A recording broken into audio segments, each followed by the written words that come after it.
Welcome to our channel. Have you ever felt emotionally distant from your parents?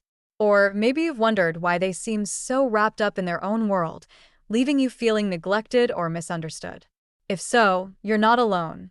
Many of us grow up with parents who, despite their best intentions, just don't know how to connect with us on an emotional level.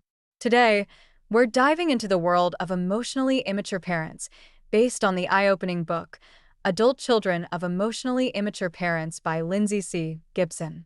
Let's start with the basics. What exactly is an emotionally immature parent? These are parents who lack emotional depth, struggle with empathy, and often prioritize their own needs over their children's.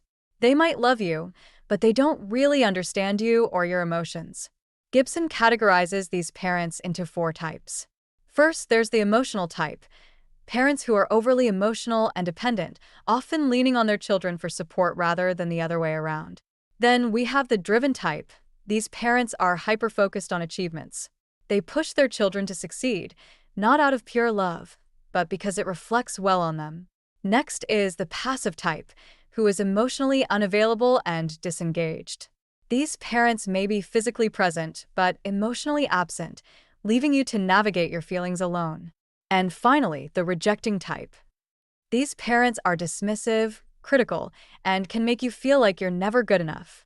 If any of this sounds familiar, it's not because you're doing something wrong. It's because your parents, for whatever reason, didn't have the emotional tools to meet your needs. Growing up with emotionally immature parents can have a lasting impact on your life. You might feel a deep sense of emotional loneliness, even when you're surrounded by others. This is because you never learned what it's like to be truly seen and understood. Children of these parents often struggle with self-esteem, constantly battling self-doubt and a lingering sense of inadequacy. And when it comes to relationships, it's not uncommon to repeat these patterns, attracting partners who are just as emotionally unavailable as your parents were. But here's the good news. Understanding the impact your parents had on you is the first step toward healing. The emotional wounds from your upbringing can manifest in many ways, like anxiety, depression, or just a general feeling of dissatisfaction with life. Gibson refers to these as emotional echoes, unresolved issues that continue to affect you long after you've left home. Another common outcome is the development of a false self. You might have created a version of yourself that was more acceptable to your parents, hiding your true feelings and desires to avoid conflict or rejection. So, how do we heal from this? Gibson offers several strategies to help us break free from the past and reclaim our emotional health. First, awareness.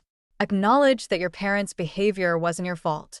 They were dealing with their own limitations, and their emotional immaturity had nothing to do with your worth. Next, boundaries are crucial. You might need to limit your contact with your parents or redefine the terms of your relationship to protect yourself from further emotional harm. It's also important to reconnect with your true self. Rediscover what makes you happy, what you value, and what you need, separate from what your parents expected of you. Building healthy relationships with emotionally mature individuals can also help. Surround yourself with people who understand and support you, not those who replicate the patterns of the past. The ultimate goal is emotional freedom, breaking free from the emotional chains of your upbringing and taking control of your life.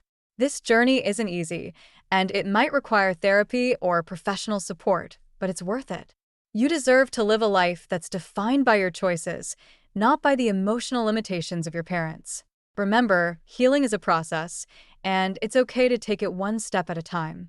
The path forward is yours to create, and it's never too late to start. Thank you for joining me today.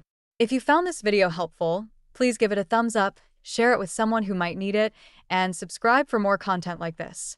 Let's support each other on this journey to emotional well-being. Until next time, take care of yourself, you're worth it.